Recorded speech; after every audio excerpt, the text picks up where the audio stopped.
Like and follow if you love horror. I changed filters because the other one doesn't really work so great in good lighting. What happened to his hands? Simon said, looking at Robert. Jesus fucking Christ. Simon said, turning to Sarah.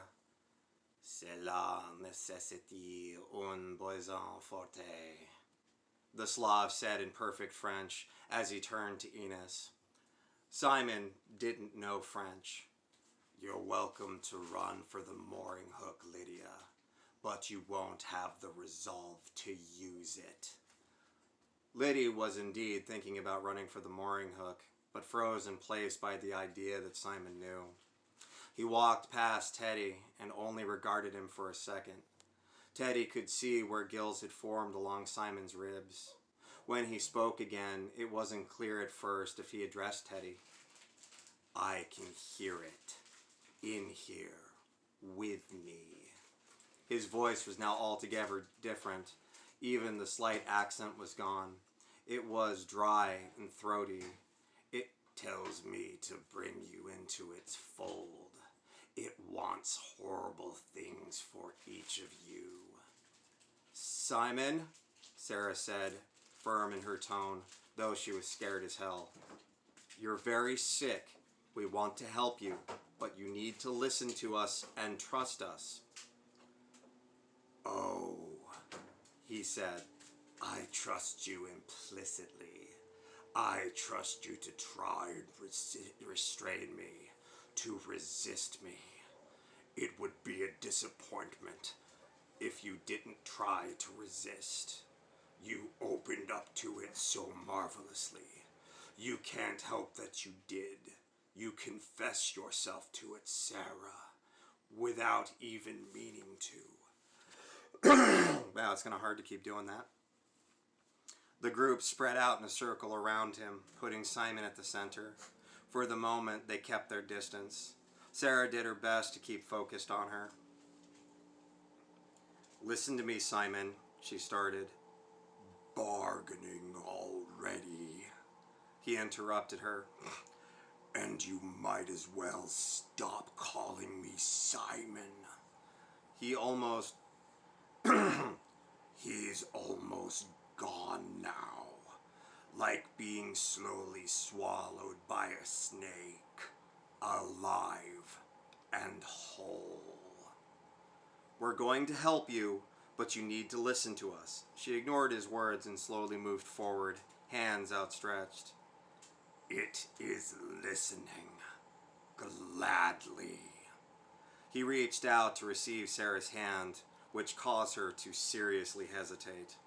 Eventually, she accepted the gesture. Her hands glided slowly over the claws, and it gently clasped shut. Sarah embraced this and tried to lead Simon back towards the lab. He did not budge. Simon, she said, expecting anything at this point, I'm going to take you back to the lab and give you another sedative. Pointless. He didn't budge in the slightest, and instead stepped forward. Sarah's hand held tight in its claws. Let me show you why. She resisted, but found herself forced back with little effort. The team leapt into action, save Liddy, who still froze in fear. The rest rushed in, grabbed Simon, and tried to restrain him in any way they could. It was like trying to move a bronze statue in Vaseline. Simon just kept pushing forward. Sarah sprained her wrist trying to free herself of his grasp, and her skin tore inside the claw. His target was obvious. He was pushing her towards Submersible Bay, where the other teddy fish were still latched onto CDS-12. Try to resist, Sarah.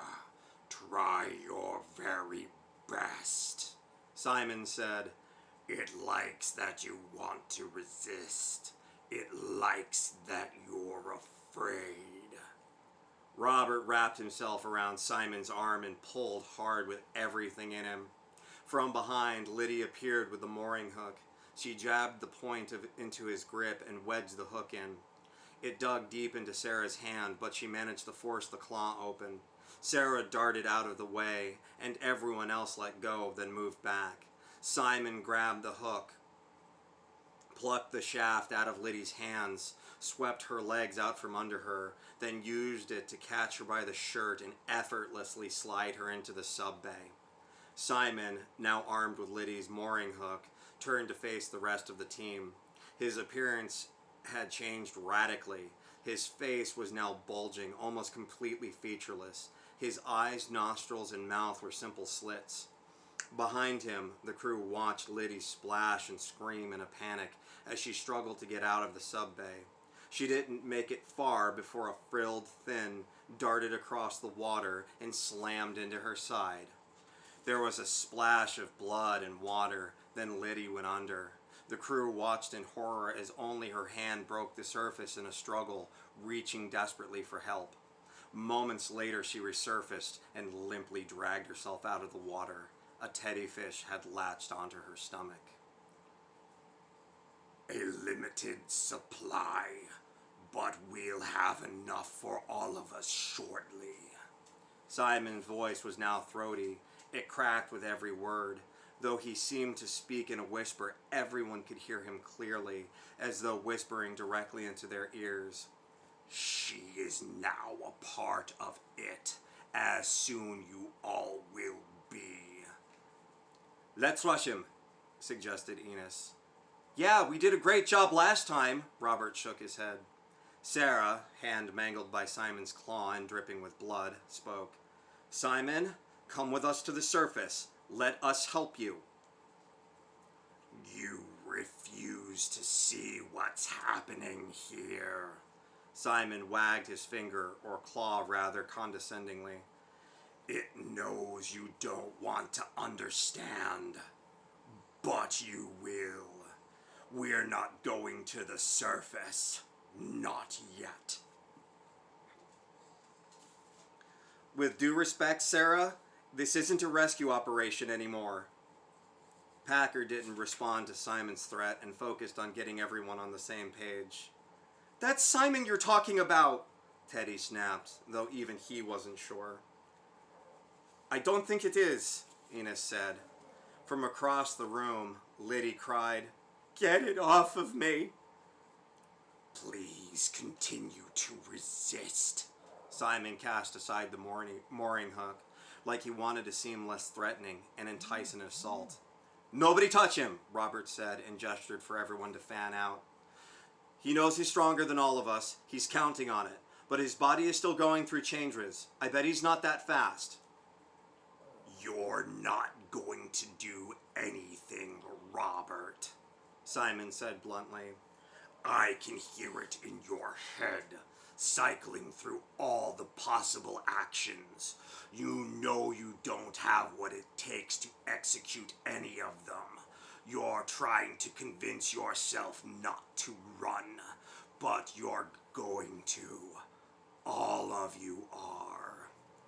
At that moment, everyone made a break for it. There were two exits, one north and one south. Parker grabbed Sarah and dragged her south, while Enos and Robert broke north. That left Teddy directly in the middle. Simon capitalized on Teddy's hesitation to pick north or south and stepped forward, chasing him back into the lab. He ran in, slammed the door shut, and slapped the latch closed. Simon couldn't pursue fast enough to stop him. He moved over to the observation window and looked in. Theodore. The creature that used to be Simon spoke Teddy's full name in a low, gurgling croak. It no longer had a mouth, eyes, or nostrils. It felt like Teddy could only hear it in his head. What was once Simon's face looked more like a bulbous sensory organ, like the bulge on a beluga whale's head. You are afraid, Theodore? It pressed against the pressure glass of the lab, its spindly claws slowly tracing Teddy's outline. You should be. You are right to be afraid. It likes that you are afraid. It is elevated by the sense that you cower in its presence. Not because you want to, but because you must. It pressed harder against the glass.